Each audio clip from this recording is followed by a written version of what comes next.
ஒரு பெண் தன்னோட அந்தரங்க பாகத்தை அப்படியே லைட்டாக காட்டி காட்டி வீடியோவோ ஃபோட்டோவோ போடுறா, ஏதோ பேசுகிறான்னு வச்சுக்கோங்களேன்.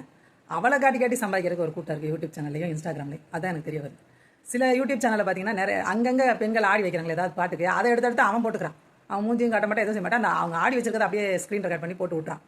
பலர் ட்ரோல் பண்ணுறேன்னு அவங்க ஃபோட்டோஸை யூஸ் பண்ணுறாங்க. பலர் வந்து கண்டனம் தெரிவிக்கிறேன்னு சொல்லிட்டு அவங்க ஃபோட்டோஸ் யூஸ் பண்ணுறாங்க. பலர் பாருங்களேன் இந்த பெண்கள்லாம் எப்படி அவுத்து போட்டு அலையிறாங்க பார்த்தீங்களா, நாடு எப்படி சீரழிஞ்சு போச்சு பார்த்தீங்களா அப்படின்ட்டு போடுறாங்க. மொத்தத்தில் இந்த பெண்களை வச்சு காசு சம்பாதிக்கிறதுக்கு ஒரு ஆண்கள் கூட்டம் இருக்குது.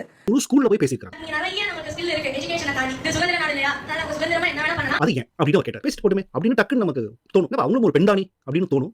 நம்ம ஏதோ அவங்க சமூக சேவை செய்ய அந்த மாதிரி நினச்சிட்டு நம்ம பார்க்குறவங்களுக்கு அவங்க காட்டுற அந்த ஆபாசம், அந்த ஆண்களோட சேனலில் காட்டுற அந்த ஆபாச போட்டோவை பார்த்துக்கிறோம்.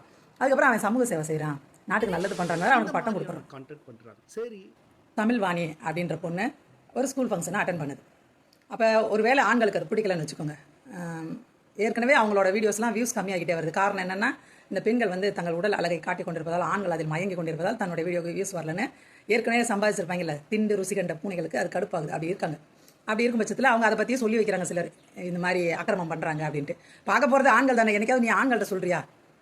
ஏப்பா பார்க்காதீங்கப்பா, வேணாம்ப்பா, வாழ்க்கைக்கு எடுத்துக்காதீங்கப்பா, அப்படிலாம் அவனுக்காவது அட்வைஸ் பண்ணுறீங்களா? இவளுக்கு காட்டாளுன்னு சொல்லிகிட்டே இருக்கிறீங்க காலத்துக்கும்.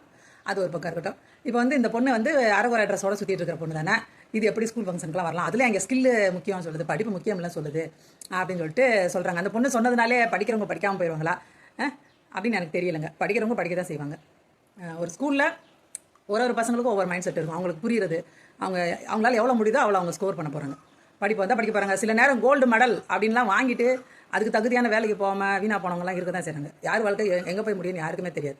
ஒழுங்காக படிக்காத பையன் வந்து நல்ல லெவலுக்கு போனவனாகவும் இருப்பான். நிறைய படிச்சுட்டு அந்த வேலைக்கு தான் போகணும், இந்த வேலைக்கு அவன் மைண்ட் செட்னாலே ஏதோ ஒரு ரீசன்னாலையோ வேலை கிடைக்காம கஷ்டப்படுறவங்களும் இருப்பாங்க. இதெல்லாம் நமக்கு தெரிய தான் செய்யும். அப்புறம் அந்த பொண்ணு சொன்னனால மாறப்போதா? இப்போ என்ன பிரச்சனைனா, இப்போ இந்த பொண்ணு யார் தெரியுமான்ட்டு அந்த பொண்ணோட வீடியோக்களெல்லாம் எடுத்து போட்டு அந்த பொண்ணை கேவலப்படுத்துறோம்னு சொல்லிட்டு வேலை பண்ணிக்கிட்டு இருந்தாங்க. ஆனால் அதுவே நிறைய பேர்கிட்ட போய் ரீச் ஆகுது. ஃபஸ்ட்டு விஷயம். ரெண்டாவது, இவங்க வீடியோ வியூஸ், இவங்ககிட்ட ஒரு சரக்கு இல்லாமல் ஒரு பொண்ணோட வீடியோவோ ஃபோட்டோவை போட்டு இவங்க காசு சம்பாதிக்கிறாங்க. அப்போ அந்த பொண்ணு வந்து காப்பிரைட் கொடுக்குறது சரிதானே? நீ சும்மா அந்த பிள்ளை முகத்தை மட்டும் போட்டு பேசு, நல்லவனா இருந்தா எதுக்கு எல்லாத்தையும் தூக்கி போட்டு பேசுகிற? அப்போ காப்பிரைட் கொடுக்கறது சரிதான். சோசியல் மீடியாவின் நகர்வுகள் சர்ச்சைகளால் பின்னப்பட்டதாக தான் இருக்குது. ஏதோ ஒரு சர்ச்சை உருவாக்கி யாரோ ஒருத்தவங்க பிரபல்யமாகறாங்க, அது தொடர்கதை ஆகிட்டே இருக்குது. இங்கே எந்த மண்ணாங்கட்டையும் ஹீரோ கிடையாது. நீங்கள் ஒரு பெண்ணை வந்து நீங்கள் குறை சொல்லணும்னு நினச்சிங்கன்னா அவங்களோட வீடியோஸை யூஸ் பண்ணாதீங்க, அவங்க முகத்தை மட்டும் காட்டி போடுங்க. தமிழ்நாட்டில் ட்ரோல் வீடியோ, ரோஸ்ட் வீடியோலாம் தடை பண்ணிட்டோன்னு வச்சுக்கோங்களேன், பாதி பயில காணா போயிடுவானுங்க.